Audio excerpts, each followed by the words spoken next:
Hello friends, ನಾನು ನಿಮ್ಮ ಯಶಸ್. ಹಾಗಾಗಿ ನಾನು ಈ ಥರ ಕಾಮಿಡಿ ಮಾಡೋದ್ರಿಂದನೇ ಇವತ್ತೊಂದು ಮೂವಿ ಕಂಡಿದ್ದೀವಿ. ನಮ್ಮ ಕ್ಲಾಸ್ಮೇಟು ಪುರಾಣಿಗಳೆಲ್ಲ ಸೇರ್ಕೊಂಡು ನಾವು ಹಂಗಂದರೆ ಚಿಕ್ಕ ಹುಡುಗರು ಅನ್ಕೋಬೇಡ್ರಿ, 6th to 7th ಇದ್ದೀವಿ ನಾವು. ಆದರೆ ಈ ಮೂವಿ ಇಷ್ಟ ಆದರೆ ಲೈಕ್ ಮತ್ತು ಸಬ್ಸ್ಕ್ರೈಬ್ ಮಾಡಿ. ಬರ್ರಿ ಕತೆ ಒಳಗಡೆ ಹೋಗೋಣ. ಈ ಕಥೆಯಲ್ಲಿರುವವರು ನೀನೇ ಬಾ ಅಂತ ಕತೆ ಹೆಸರು. ಒಂದು ಊರು. ಆ ಊರಿನ ಹೆಸರು ತೆಲರಸನಹಳ್ಳಿ. ಆ ಊರಿನ ಕೊನೆಯ ಬೀದಿಯಲ್ಲಿ ಒಂದು ಮನೆ ಇರುತ್ತದೆ.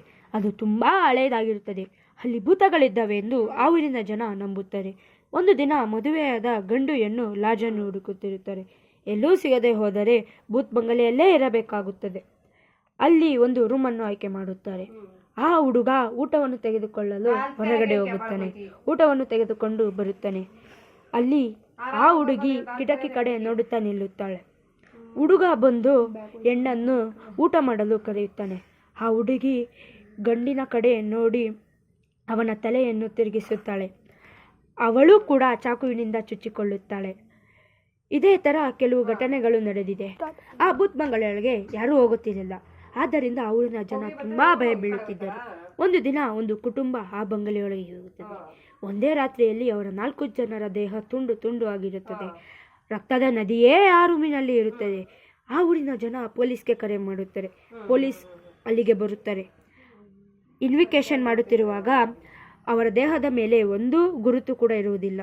ಆದ್ದರಿಂದ ಅವರ 4 ಜನರನ್ನು ಯಾರು ಕೊಂದರೋ ಪೊಲೀಸ್ಗೆ ಅರ್ಥವಾಗುವುದಿಲ್ಲ. ಅದಕ್ಕೆ ಆ ಕೇಸನ್ನು ಅಲ್ಲಿಗೆ ಬಿಟ್ಟುಬಿಡುತ್ತಾರೆ. ಅದಕ್ಕೆ ಆ ಊರಿನ ಜನ ಆ ಭೂತ್ ಬಂಗಲೆ ಮೇಲೆ ಒಂದು ಕೇಸ್ ಹಾಕುತ್ತಾರೆ. ಆ ಕೇಸನ್ನು ಒಬ್ಬ ಲಾಯರ್ ತೆಗೆದುಕೊಳ್ಳುತ್ತಾನೆ. ತುಂಬ ಕಷ್ಟ ಬೀಳುತ್ತಾರೆ. ಆದ ಮೇಲೆ ಆ ಭೂತ್ ಬಂಗಲೆಯೊಳಗೆ ಯಾರೂ ಹೋಗಲ್ಲ. ಈ ಸುದ್ದಿ ಮೀಡಿಯಾದವ್ರಿಗೆಲ್ಲ ಅಳ್ಳುತ್ತೆ. ಒಬ್ಬ ಹುಡುಗ, ಆ ಹುಡುಗನ ಹೆಸರು ಸುಜನ್ ವಿಪಿ ಎಂಬ ಹುಡುಗ. ಅವನು TV9 ಅನ್ನು ನೋಡುತ್ತಿರುತ್ತಾನೆ. ತುಂಬ ಮನೆ ಬಗ್ಗೆನೇ ಹೇಳುತ್ತಿರುತ್ತಾರೆ. ಇವನು ಯೋಗೇಶ್ ಎಂಬ ಹುಡುಗನಿಗೆ ಕರೆ ಮಾಡುತ್ತಾನೆ. ಯೋಗೇಶ್ ಎಂಬ ಹುಡುಗ ಕರೆಯನ್ನು ಎತ್ತುತ್ತಾನೆ. ಸುಜನ್ ಹೇಳುತ್ತಾನೆ, TV9 ಅನ್ನು ಇಡೋ ಎಂದು ಯೋಗೇಶ್ಗೆ ಹೇಳುತ್ತಾನೆ. ಯೋಗೇಶ್ ಹೇಳುತ್ತಾನೆ, ಏನೋ ಇದು ಆ ಮನೆ ಬಗ್ಗೆನೇ ಹೇಳುತ್ತಿದ್ದಾರೆ ಎಂದು ಹೇಳುತ್ತಾನೆ. ಯೋಗೇಶ್ ವರುಣ್ ಎಂಬ ಹುಡುಗನಿಗೆ ಕರೆ ಮಾಡುತ್ತಾನೆ. ವರುಣ್ ಕರೆಯನ್ನು ಎತ್ತುತ್ತಾನೆ. ಯೋಗೇಶ್ ಹೇಳುತ್ತಾನೆ, ವರುಣ್ TV9 ಅನ್ನು ಇಡೋ ಎಂದು ಹೇಳುತ್ತಾನೆ. ವರುಣ್ ಹೇಳುತ್ತಾನೆ, ಎಲ್ಲ ಕಡೆ ಅದೇ ಸುದ್ದಿ, ಏನಂದ ಸುಜನ್ ಎಂದು ಹೇಳುತ್ತಾನೆ. ಯೋಗೇಶ್ ಹೇಳುತ್ತಾನೆ, ನನಗೆ ಸುಜನ್ ವಿಪಿನೇ ಹೇಳಿದ್ದು ಎಂದು ವರುಣ್ಗೆ ಹೇಳುತ್ತಾನೆ. ವರುಣ್ ಹೇಳುತ್ತಾನೆ, ಹಾಗಾದರೆ ಸುಜನ್ಗೆ ಕರೆ ಮಾಡು ಎಂದು ಹೇಳುತ್ತಾನೆ. ಯೋಗೇಶ್ ಹೇಳುತ್ತಾನೆ, ಸರಿ ಆಯಿತು ಎಂದು ಕರೆ ಮಾಡುತ್ತಾನೆ. ಸುಜನ್ ವಿಪಿ ಕರೆಯನ್ನು ಎತ್ತುತ್ತಾನೆ. ಸುಜನ್ ವಿಪಿ ಹೇಳುತ್ತಾನೆ, ನಾವೆಲ್ಲ ಮೀಡಿಯಾದವರಲ್ವಾ, ಅದಕ್ಕೆ ನಾವೆಲ್ಲ ಅಲ್ಲಿಗೆ ಹೋಗೋಣ ಎಂದು ಹೇಳುತ್ತಾನೆ. ವರುಣ್ ಮತ್ತು ಯೋಗೇಶ್ ಹೇಳುತ್ತಾರೆ, ಸರಿ ಹೋಗೋಣ ಎಂದು 3 ಜನರು ತಯಾರಾಗುತ್ತಾರೆ. ಅದರ ಮಾರನೇ ದಿನ 3 ಜನ ಹೋಗುತ್ತಾರೆ.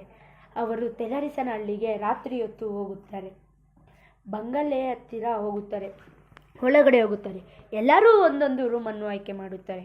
ಎಲ್ಲರೂ ಮಲಗಿರುವಾಗ ಮಧ್ಯರಾತ್ರಿ 1:43 ಗಂಟೆಗೆ ಆಗಿರುತ್ತದೆ.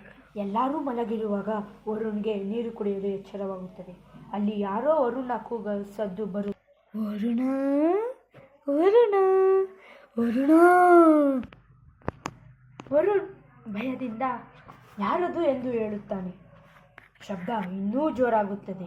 ವರುಣ ವರುಣ ವರುಣ.